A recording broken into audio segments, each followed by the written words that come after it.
Welcome to the CFL 3-down breakdown. It's week 13. Can you believe it? Can you imagine that we're this deep into the season already? It seemed like it was late June, just yesterday. Season was just kicking off. We were still months away from NFL and college football, even getting close to arriving.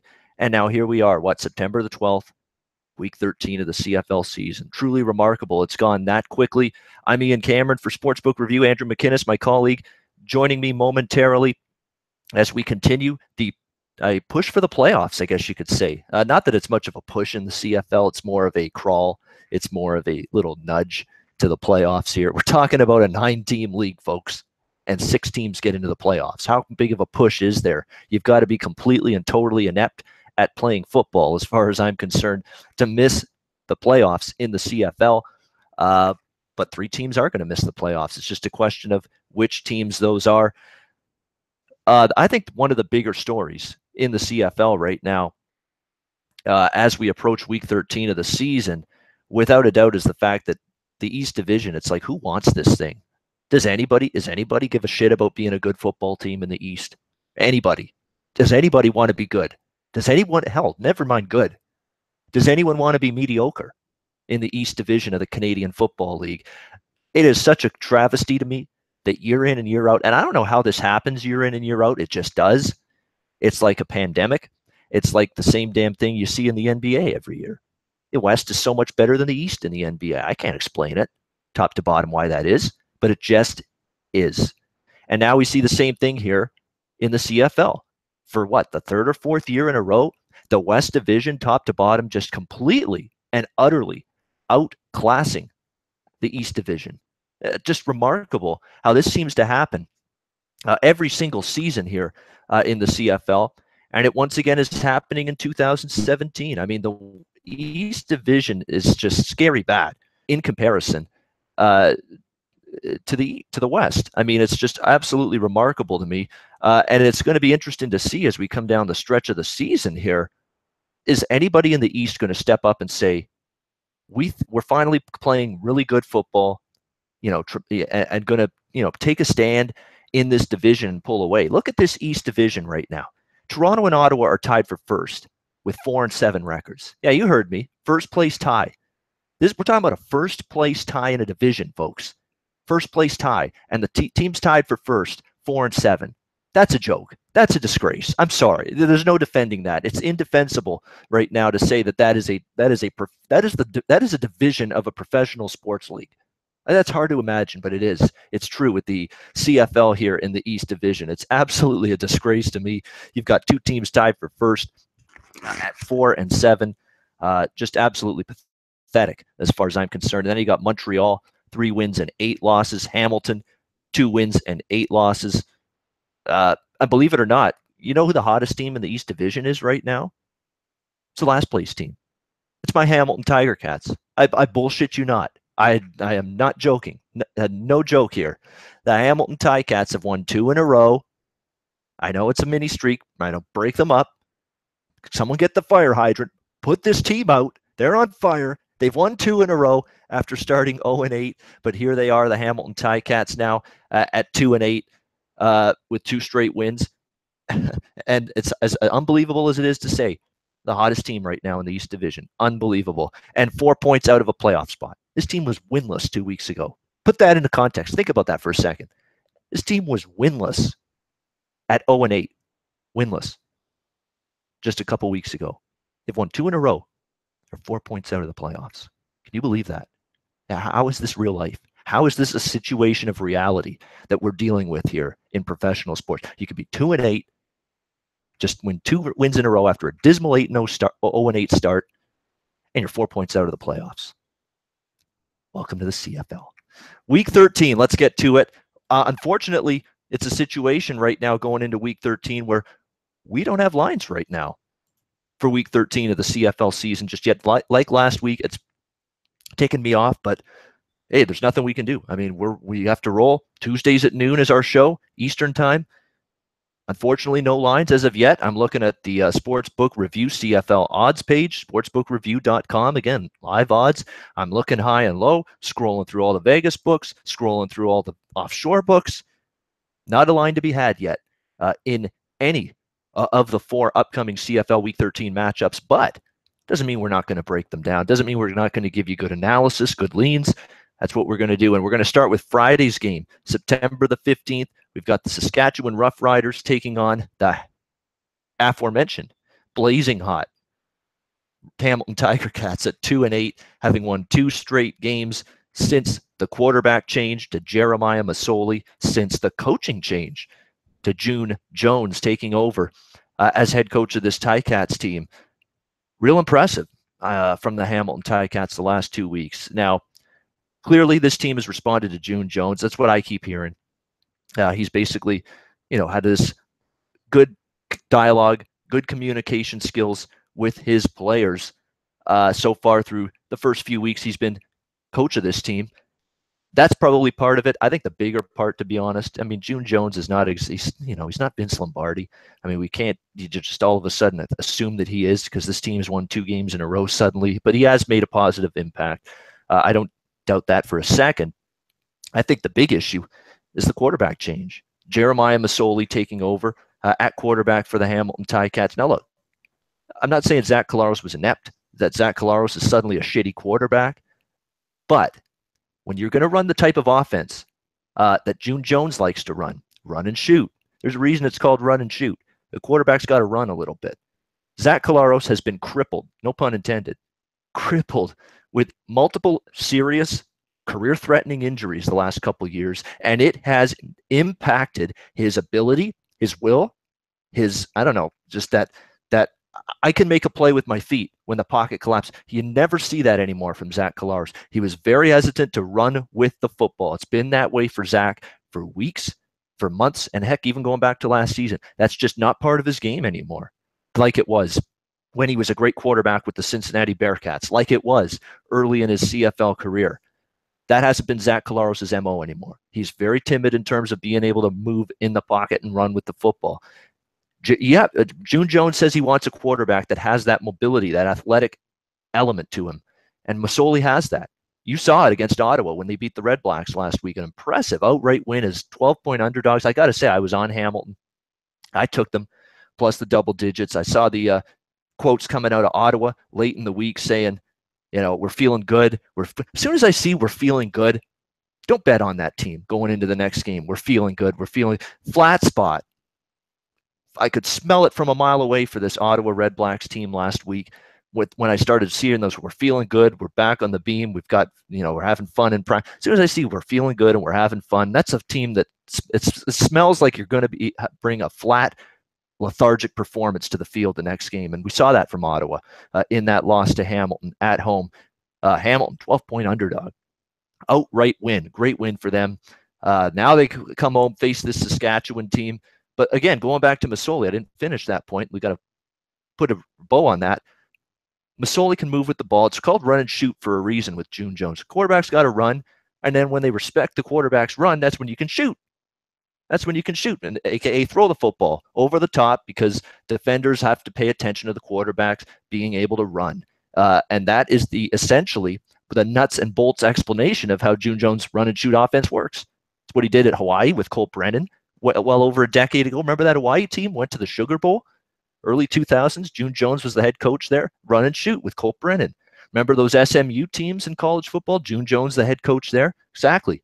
Quarterbacks with the run and shoot offense there. And he had Kyle Padron. Remember Kyle Padron? He was the SMU quarterback when June Jones was there. Run and shoot. He could run with the football and he could throw it. That's the key to his offense. Masoli, in my opinion, fits it better than Collaros, especially because Collaros can't run anymore, or at least not to the extent he used to. So it's worked, and it's fit perfectly for this Hamilton team. The defense, which has been much maligned and brutal for most of the season, has really come up better in recent games. They shut down Ricky Ray on Labor Day. They neutralized a pretty good Ottawa offense. Now, granted, the Trevor Harris injury was a big part of that.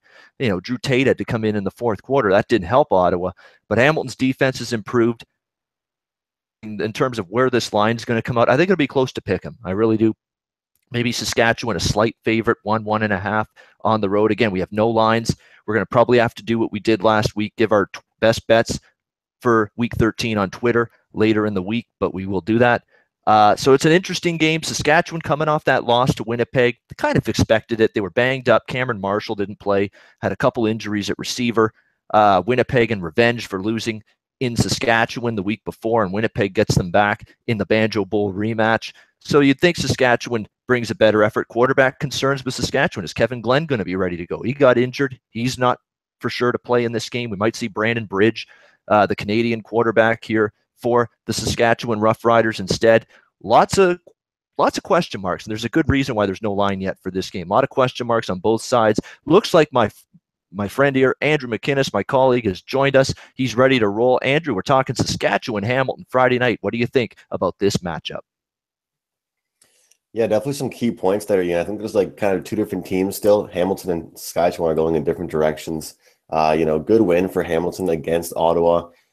They're laying a lot of points. I mean, plus 12 is a lot in the CFL. That's a lot of points for Ottawa to win by, even though they were kind of cruising there. And now it's just tough to see with Trevor Harris's injury. Ian, it's actually looking like he could be out for several weeks. And, it's one of those tough things where, the Ottawa Redblacks were just starting to make a good surge there. They were kind of gaining some momentum, heading towards the playoffs, the end of the season, that three-quarter mark in the season. And it's tough to see for them. But I don't think anything too highly of Hamilton still coming in against Saskatchewan. And that's one of those funny things about the CFL is that the spread changes so frequently. I mean, Saskatchewan has that back-to-back versus Winnipeg. Winnipeg, a far better team, far better team than Hamilton. And like you said, this line might be close to a pick 'em. And that just goes to show that week by week, things change. But I just think even though the Rough Riders are known for being better at home, they had a couple injuries. Kevin Glenn's a mystery right now, how his what his health is. I still think that that there won't be really much of a close contest. Saskatchewan and Hamilton are still in two different directions. Hamilton might be able to put up a couple points, but defensively, they're not going to match the excitement that the Saskatchewan team offers. Yeah, and you got West versus East, too. I mean, let's not sugarcoat it. The West, once again, in head-to-head matchups against the East, straight up, it's been more West domination for the most part. I know the East has won a couple recently head-to-head, but for the season, it's still something like 20-3 or something like that head-to-head for straight-up performance for the West against the East. So that's a tough track record to overcome. And Saskatchewan's a team I've been betting on repeatedly. I did not bet Saskatchewan against Winnipeg last week. I did not love that spot. I did bet the under, unfortunately. That was my best bet. It was a loser last week. Did not, what can I say? I mean, 61, you think you got lots of value here to look under the total, especially when you had those injuries on offense for Saskatchewan. Didn't matter. That game still flew over the total, had no shot, none, zero of cash in that one. So unfortunately, we have to grade that one as an L. We're still 8-4, though, personally, for me, on the best bets in the CFL on the 3-down breakdown this season. We've had 12 weeks, 8-4. I'll take that any season. We'll see if we can add to it this week. Let's go to Saturday now. We got two games, doubleheader on Saturday after a rare tripleheader last Saturday. Edmonton, Toronto. We've got the Eskimos suddenly, sputtering, really, when you look at it. Just a 7-0 start. They're now 7-4. They've lost 4 straight. What a gut wrencher for the Edmonton Eskimos against Calgary. They were flat out outplayed and dominated on Labor Day at McMahon Stadium. Much better effort from Edmonton back home in Edmonton against the Stampeders in the rematch on Saturday, but got the money, though. I mean, what do you say? Good teams win, great teams cover? Well, if you believe in that theory, that's all that matters. Edmonton +6 got you the money, 6-5.5. It was bouncing around on Saturday, but they did not win the game straight up. Calgary sweeps the back-to-back set against the Eskimos. No shame in that. Great effort from Edmonton. We'll see what they do here, because in terms of this Toronto Argonauts football team, it's been very disappointing from them for the last month or so. They're starting to look like that team I thought they would be coming into the season. They had this nice little 2-1 start, I believe, Andrew, way back in June and July. And since then, it's not been very good. We're talking about a 1-5 straight up, 1-5 against the spread run for Toronto for the Argonauts in their last 6 games, coming off a Labor Day loss to the Hamilton Ticats, 24-22. So you are looking at a bye week situation here for the Argos. They are coming off a bye week. That's a positive for them back home against this Edmonton team. We got 2 slumping teams. We got Toronto, 1-5 straight up, 1-5 against the spread last 6 games. We got Edmonton, 0-4 straight up, 1-3 against the spread their last 4 games. Something's got to give here. Tough one to call, but I lean Edmonton. I'll be interested to see where that number is. Andrew, Eskimos, Argos, what you got? Yeah, it's definitely it's hard to just lean the favorite right now. But as far as Edmonton goes, I feel like this just has to be a spot, Ian, for them to take some anger out. I mean, they haven't been playing Edmonton football. They have been looking the same that they had the first 7 games of this entire season, and it's almost been embarrassing for them as they were making almost a stand in the CFL. They were showing who they were going to be, and now all of a sudden they've dropped 4 straight, and we don't know who they are anymore. And I think this game against Toronto could be the one where they prove to us that they are that same team that was 7-0 earlier in the season. I definitely do think it's a big factor that Toronto is coming off a bye. I think for a team like that, a young team with the veteran Ricky Ray at quarterback, the more time that they get at practice, the more really rest that Ricky Ray gets, the better he can bounce back. Now, for some quarterbacks, it would work a little bit different where you'd want them always in the field and always getting those in-game reps. But for a guy like Ricky Ray, he could possibly still put some points up for the Argonauts. But as far as the point spread goes, anything within 6, I really think that Edmonton could kind of take over that game. It's one of those spots, Ian, where I just feel that they're going to look to take out some anger that they've had for the past couple of weeks. Yeah, this is one I'm going to be looking in for quotes later in the week from this Eskimos camp. Are you moping? Are you down in the dumps following the Calgary losses back to back? Because if they are, that's going to be a concern going into Toronto, because Toronto's coming off a bye. They're going to get a lot of defensive parts back. They could have Jermaine Gabriel at safety back. They could have Alan Michael Cash along that D-line back. They could have Bear Woods at linebacker back. They could have one, if not both, of their top 2 pass rushers who have been out for weeks for this Argos team, and Cleon Lang and Victor Butler. Both of those guys might be finally ready to return for this game. There's a lot of personnel pieces that could be returning to this Argos team. So Edmonton's going to have to be ready to play and get over that Calgary 0-2 run the past week if they're going to go to Toronto and get this victory. So I'm leaning Edmonton, but it's early in the week. Again, we don't have a number yet. We'll see what the Toronto injury situation is. We'll see if Edmonton's got the right mindset and mentality to bounce back. I mean, those are two, especially the game in Edmonton last week, crushing loss right at the end. Calgary drives in the final minute to take the lead, and then Edmonton, Chris Milo misses field goal at the buzzer there, and the Stampeders hang on for the win. We've got BC Calgary, the second game on Saturday, a West Division matchup here between these two teams. BC Lions getting off the what is it with Jonathan Jennings, by the way? Why is it that you seem to only play well the last year or so when you're coming in off the bench for an injured guy? Why is it when you're the starter, you're entrenched as the number one guy, that's when you look like you've never been on a football field before, and you struggle and you throw interceptions, you make poor decisions, etc., etc. Here, Travis Lulay gets hurt. He's done for the season, by the way. Very sad to see. We wish Travis Lulay all the best in getting better and recovering, because it's just sickening to see how many injuries this poor guy has had over the years, and now another one has derailed his season. So this is Jonathan Jennings' team by default now, once again.